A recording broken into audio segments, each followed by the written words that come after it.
Es un tema que en realidad ha sido más bien un tema que se ha ido como desdibujando en las agendas culturales nacionales, porque sin embargo las dos referencias principales, si ustedes incluso miran Google, miran los buscadores de Google que hay sobre el Uruguay y la arquitectura, son dos. Eladio Dieste, que incluso hay una hasta por arquitectos individuales que roba en el contexto, pero roba, y después por otro lado el cooperativismo. Entonces, la historia de urbanización en nuestro medio es ocupar el suelo y luego la infraestructura se va poniendo de a poco y en forma errática y descoordinada por distintas agencias del gobierno. O sea, hay dos situaciones acá. Se pone a posteriori de ocupación del suelo y es muy importante que no solo son intervenciones erráticas descoordinadas, sino además son para las arcas del Estado de esa urbanización. Ese futuro esa práctica, no futuro, esa práctica de urbanización es nefasta. Varios estudios en la facultad han hecho ya documentación de cuánto más cuesta urbanizar de esa forma que urbanizar en forma previa. Pero estamos pagando también lo que fueron las alegres adopciones acríticas de las políticas que en aquel momento se llamaron sociales reformadas, que promovían los organismos internacionales de financiamiento, de crédito, y que el Estado uruguayo tomó porque eran las únicas que se podían desarrollar.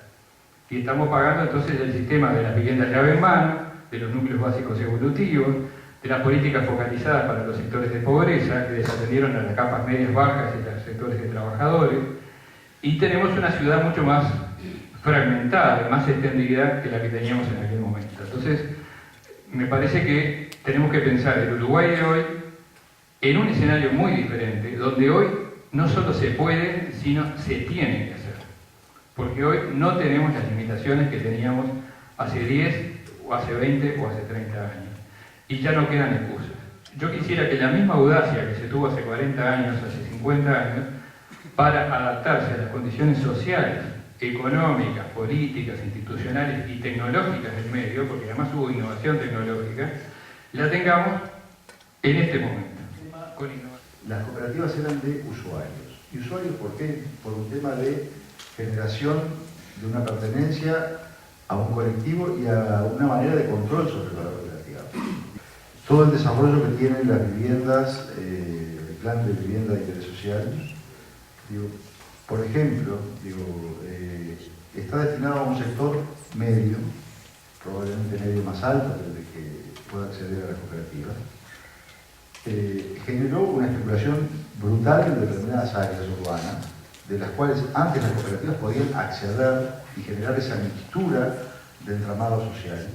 Y hoy las cooperativas, por esa fuerza centrífuga, y en la medida que el Ministerio lo ha reconocido, valores de tasación diferentes, realidades sobre de cómo ha operado el mercado inmobiliario en el costo de tierra o en costos de construcción para determinados programas, las cooperativas han sufrido una fuerza centrífuga hacia las afueras de la ciudad.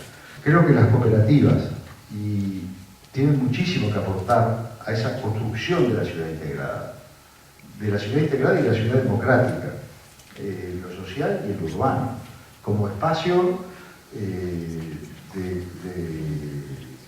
creación colectiva.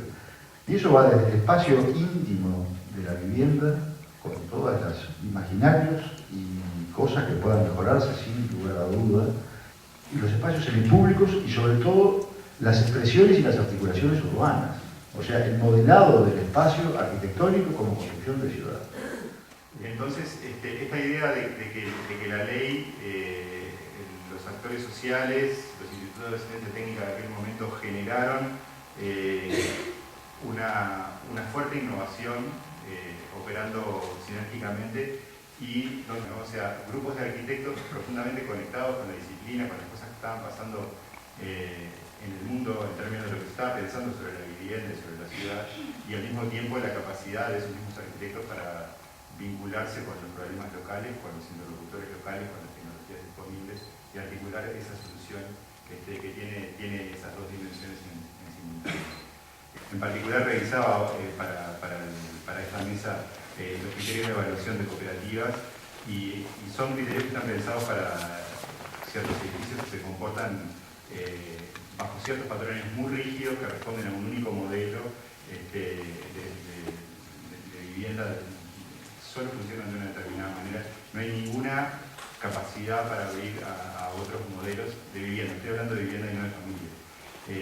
En todo caso, porque creo que la propia superación del funcionalismo también tiene que ver con no seguir la idea de que este estallido de diversos núcleos sociales debiera reivindicar soluciones proyectuales súper específicas para cada uno de estos nuevos hogares, o no nuevos, pero que están multiplicándose hogares, sino más bien para la idea de pensar en un espacio habitable más neutro, intercambiable, capaz de mutar a lo largo del tiempo y demás. El primer tema que me interesa abordar es el del tamaño en relación a la vivienda. Es bastante frecuente en programas de vivienda social, en programas de vivienda colectiva. Sin embargo, la pregunta es inevitable, ¿no? ¿Cuántos son los metros cúbicos mínimos para contener el espacio habitable del hombre? Lo que sí está claro es que en un esfuerzo por sacar el mayor provecho de los escasos recursos que muchas veces se cuenta para estos programas, es razonablemente planteable esta pregunta. Y los arquitectos nos la hemos planteado desde hace por lo menos 100 años. Podríamos pensar entonces en diseñar casas a partir de la definición de algunos elementos que pueden ser incorporados en el futuro para ahorrarnos ese dinero y volcarlo a aquellos que no podrían ser incorporados en el futuro. En particular, la cantidad de espacio parece ser un elemento imposible de repetir. Para decirlo en palabras de Campo Baeza, la cantidad de espacio en programas de vivienda social es un lujo irrepetible. El régimen de propiedad horizontal y las normativas que de este régimen se derivan han sido un reconocido, absolutamente reconocido aporte histórico a la regulación de la vivienda colectiva. En buena medida quizás han hecho posible la vivienda colectiva en los términos por lo menos en los que la conocemos hoy. Más allá de este reconocimiento, es absolutamente evidente que el propio sistema y las fronteras duras entre unidades, como lo muestra este plano, son una feroz limitante a la hora de plantearse transformaciones del espacio habitable. Esa visión del espacio, una visión muy fisicalista, muy tradicional, que puede encontrarse en la teoría antropológica en esas visiones formalistas del espacio, ¿no? Muy renacentistas también, han ido dando lugar a otras visiones. Bueno, también los compañeros tienen el funcionalismo. El funcionalismo también, ¿no? Es una perspectiva muy, muy fuerte para las ciencias humanas y sociales, y evidentemente las formas de concebir el espacio y el habitar han estado y siguen estando muy marcadas por una visión funcionalista. Y por último, esa que creo que es la que más se acerca a lo que nos interesa, una visión espacialista, una visión que pone a la espacialidad en el centro de interés. Bueno, yo ahí sí voy a dejarle las nociones, porque no las voy a desarrollar ahora, porque desarrollo estas otras cosas, que son las de apoyo y las de apuntalamiento. Me parece que ustedes, los arquitectos, tienen idea de lo que es el apoyo y lo que es el apuntalamiento. A nosotros nos sirve para pensar cómo se estructura la persona del sujeto, cómo se constituye el sujeto, a través del apoyo, en principio, en un momento a través del apoyo, pero además a través del apuntalamiento. Aquí la imagen es el bebé, el pecho y la madre. ¿De acuerdo? Ahí hay una cuestión de apoyo y de apuntalamiento simultáneo que permite el crecimiento. Es imprescindible reconocer que la etapa de decidir qué técnica constructiva se utiliza está pesando sobre el proyecto arquitectónico de una manera fundamental. Si esto no se considera adecuadamente, podemos llegar a situaciones donde se dan fracasos porque los recursos resultan insuficientes o porque hay una incompatibilidad entre las posibilidades de generación, de construcción de la vivienda con el proyecto realizado. La población requiere, para tener una solución adecuada a su vivienda, que estas viviendas consideren de alguna manera las características específicas de la familia. Y en ese sentido todavía creo que nos falta mucho por hacer en cuanto a que las soluciones prácticamente son soluciones uniformizantes, donde las soluciones son las mismas para todo el conjunto de las viviendas de la cooperativa. Yo digo, sacudamos la modorra, pongámonos en una actitud más proactiva, más colaborativa, aportemos y aprovechemos esta oportunidad de bonanza que tiene el país, que puede darse el lujo. Esto no lo podíamos hacer en el 2012 o en el 2003. Entonces hay que aprovechar las instancias de bonanza como estas para poder aportar y poder avanzar. Las nuevas tecnologías tienen que ver aquí enfocadas desde el punto de vista del proyecto y del diseño. El sacrificio, por eso la idea era, de este proyecto en particular, de bueno, en todos los proyectos creo que uno se propone eso, tratar de aportar lo más posible los plazos de obra con las garantías necesarias, tratar de aumentar el valor de la ayuda mutua que se aporte. Ustedes saben que la ayuda mutua es el 15% del valor total de la obra. Por lo tanto, si uno pretende que eso sea exclusivamente mano de obra de peón, en el caso particular, que es un edificio en las áreas centrales, de 58 viviendas, de planta baja y 4 pisos, no sé, podría llegar a durar 5 o 6 años. Que tiene que ver con las normativas, en particular el tema de construir, estamos de acuerdo en hacer hincapié en construir en las áreas centrales. Tenemos una disyuntiva en buena parte de los casos, que la normativa municipal dice que únicamente, o sea, hasta planta baja y 3 niveles uno puede construir sin ascensor. A su vez, una construcción en altura necesariamente implica una inversión un poco mayor. Habría que estudiarlo con distintos casos y con cierta profundidad, pero que debe andar no menos del 5%, pero con un poco más, entre el 5 y el 10% más que si uno construye con planta baja o viviendas duples. Entonces, el Ministerio prevé un subsidio adicional que le da a las viviendas, a las cooperativas para construir en altura, pero únicamente cuando necesita la cooperativa instalar ascensores. Y si bien los ascensores son un costo importante dentro de la construcción en altura, en realidad hay otra cantidad de costos que refieren a la estructura, a los tanques de agua, en fin, a una cantidad de cosas, a métodos de seguridad en la obra, etcétera, que avanzan. Entonces ahí hay una contradicción entre la normativa municipal, que no habilita en general ir más allá de los 9 metros, por lo tanto de los 3 pisos, la normativa del Ministerio, que... La dinámica en nuestro país se cambia muy rápidamente, un poco estamos hablando del 2002, ahora es como... entonces, digo, de repente quedamos anclados en una solución que nos planteamos hace 8 años y hoy estamos viendo otro mundo y de repente dentro de 3 años estamos en otro que no sabemos si va a ser mejor o peor. Ese es parte del problema. Entonces tenemos que estar muy atentos, o sea, cuando tenemos sistemas y obras cuyos procesos de construcción son relativamente largos, las variables esas hacen que los costos se nos disparen para cualquier lado.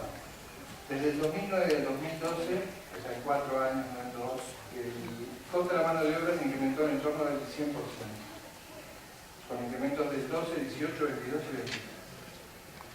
Mientras que el IPC alcanzó un 23% y la unidad responsable en torno al 30 es un valor extraordinario. Entonces, en la actualidad, afortunadamente, los trabajadores en su mayoría están afiliados al BPS. Entonces, ¿qué quiere decir? Que hoy tenemos que la buena mano de obra es altamente demandada y por lo tanto es cara. Y hay un porcentaje muy importante de mano de obra que es cara y es ineficiente. Parecería que es más lógico pensar en sistemas abiertos, o sea, que permiten la utilización de alternativas compatibles en función de la disponibilidad y los precios relativos de cada momento. Si hay un porcentaje de la familia que está desocupada, parece no lógico canalizar el esfuerzo en eso. En otras circunstancias puede ser que sea más conveniente trabajar uno alguna hora más en lo que sabe y que tiene una buena remuneración y contratar a alguien que tenga, que sepa hacer esa tarea y sea más eficiente. Y esto de la ganancia no es una cuestión demoníaca. Que los empresarios trabajen para obtener ganancia es su función, es el sentido que tiene una empresa. Y el sinsentido no está en que el empresario quiera ganar, está en que queramos hacer vivienda de interés social a través del sistema mercantil.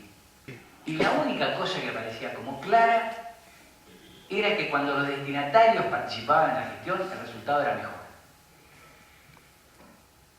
¿Cuál es la diferencia? La gestión. No es la tecnología, era la misma. La diferencia es la gestión. La diferencia es quién tomó las decisiones y para qué las tomó. Y en base a qué criterio las tomó. Si tomó las decisiones para que las viviendas fueran mejores o tomó las decisiones para que la ganancia fuera mayor. Se desconoce la autonomía y soberanía de las cooperativas para la toma de decisiones en cuanto a la realización de asambleas sin tutorías del Estado, integración de nuevos socios y consideración de la situación económica de sus socios para subsidios, los cuales son concedidos a la familia y no a la cooperativa. El reglamento de producto es asimilable a una grilla exhaustiva que mandata en todo lo medible y constriñe cualquier tipo de propuesta que no cumpla con sus mínimos y máximos. En definitiva, la creatividad afuera. El hedonismo y el cortoplacismo de la sociedad de consumo conforman una situación marco en el cual se desarrollan las cooperativas, quienes deberían inculcar valores contradictorios con los prevalentes. La situación actual revela en los cooperativistas fuerte individualismo, carencia de prácticas grupales o colectivas, dificultad de adaptación a un sistema muy reglamentado, incapacidad de cumplir deberes y derechos correspondientes a un socio de una cooperativa. En algunos casos incluso, integración a la cooperativa meramente como forma de capitalización. Es que, dado que se ha rebajado para otras líneas de acceso a la vivienda a solo el 10% de ahorro, parecería razonable que el aporte de ayuda mutua también fuera el 10%. De esta manera se estaría respondiendo a todos estos inconvenientes para el cumplimiento del trabajo en obra que llega a ser el 15% del valor de tasación. En ese sentido, el stock disponible en la Ciudad Vieja, en cuanto a terrenos vacíos o edificios para reciclar, había hecho un estudio que en promedio eran tipo 8 o 9 viviendas que entraban por padrón. Y en definitiva, por la normativa vigente, donde lo que prevé por la propiedad horizontal y por la forma de dar el subsidio de crédito, tiene que haber una unidad, no se pueden tomar varios padrones diferentes, por ejemplo. Entonces yo en una misma manzana, en una misma cuadra, tengo varios padrones, pero que no se pueden unificar, no puedo tener un préstamo único o una gestión única de ese proyecto. Entonces, bueno, si ahí tenemos un tema de la normativa que nos está limitando la posibilidad de hacer proyectos en una zona concreta de la ciudad. Y también tenemos otro aspecto que es el tema del tiempo. Todo el proyecto, cuando se hace, digamos, una gestión de una cooperativa, se hace en un mismo momento un proyecto único. Entonces, yo especulaba ahí también qué posibilidades podría haber de que hubiera una misma cooperativa que fuera, digamos, gestionando sus proyectos a medida que se pueden ir concretando la compra del terreno, consiguiendo los proyectos y haciéndolos, pero donde la gestión sea única, ¿no? No haya que arrancar de cero para hacer cada proyecto, para hacer cada una de las gestiones, sino que uno pueda tener un sistema donde vayan progresando y se vayan realizando los reciclajes, que aparte siempre son complicados, complican toda una cantidad de proyectos y mucho más imprevistos, ¿no? Una cantidad de cosas. Por eso me parecía que la dificultad es de pensar la gestión y su vinculación normativa del sistema cooperativo, mirando solo el sistema cooperativo, tiene algunas dificultades de cualquier objeto o problema que lo miramos como aprisionados en sus propios muros, digamos. Y esta modificación del contexto, seguramente algunas cosas que los compañeros ya trajeron y que ustedes han visto en otras mesas, tiene que ver con una modificación fuerte de la política pública, en algunos casos con claros oscuros, como claramente Teresa lo mostraba, pero que desde el 2005 acá, por lo menos, y con un impacto importante en el sistema cooperativo, hay un Estado mucho más presente y que volvió con un rol mucho más activo en lo que es las políticas sociales en general y en la política de vivienda en particular. Después hay una situación de mayor poder adquisitivo de los trabajadores, una recuperación del salario que ahí tiene impactos importantes en la integración de las propias cooperativas, de una masa mayor de trabajadores con trabajo, porque en realidad en otros tiempos tuvimos muchos trabajadores sin trabajo y eso también le da una dinámica distinta a la cooperativa, la ayuda mutua, la cantidad de horas que podían aportar. Hay cambios en aspectos que tienen que ver más con la sociabilidad, es decir, la familia, digamos, que está implícita inclusive en la ley de vivienda, que si bien no lo expresa con nitidez, pero cuando habla de la vivienda va pensando en una familia casi nuclear y que tiene que ver con un contexto de fines de 60 contra la ley o quizás más, recoge estas enseñanzas de la CIDE, digamos, que tienen origen más a principios de esa década. Ya esa familia no es la misma, capaz que hay Figueira dice, debemos pensar como, él dice así como unidad de cooperantes, ¿no? Hay un cambio importante en eso, los arreglos familiares, esto es muy dicho por muchos lados, pero tiene un impacto claro en quién va a vivir después en estas casas, o para quién quiere la casa, o esta idea que la casa para toda la vida, cuando uno no proyecta ni siquiera la certeza de que con el que va a compartir esa casa para toda la vida, ¿no? Entonces ahí hay algo que también tiene un impacto importante. Después hay cambios en la sociabilidad que tienen que ver con los vínculos entre las personas. La violencia, la inseguridad, digamos, o el tan inseguros que estamos, que seguramente no tiene raíces solamente en el aumento de las delincuencias, sino en cuán inseguros somos, en que los lazos son tan frágiles con los demás, genera también esta cosa de que lo colectivo aparece sospechado, o por lo menos parece ideologizado. Capaz que los que optamos por estar en espacios colectivos es porque ideológicamente estamos convencidos y no porque aparece tanto como necesidad. Aunque las cooperativas, esto de necesidad y la opción es una relación siempre que tiene como diferentes momentos en el grupo. Por ejemplo, pensaba el de la familia nada más, pensaba el de la sociabilidad. ¿Cómo podemos seguir pensando la ayuda mutua, la autogestión igualita al 68 cuando la ley se creó, las primeras experiencias cooperativas? Eso creo que es lo que en realidad a veces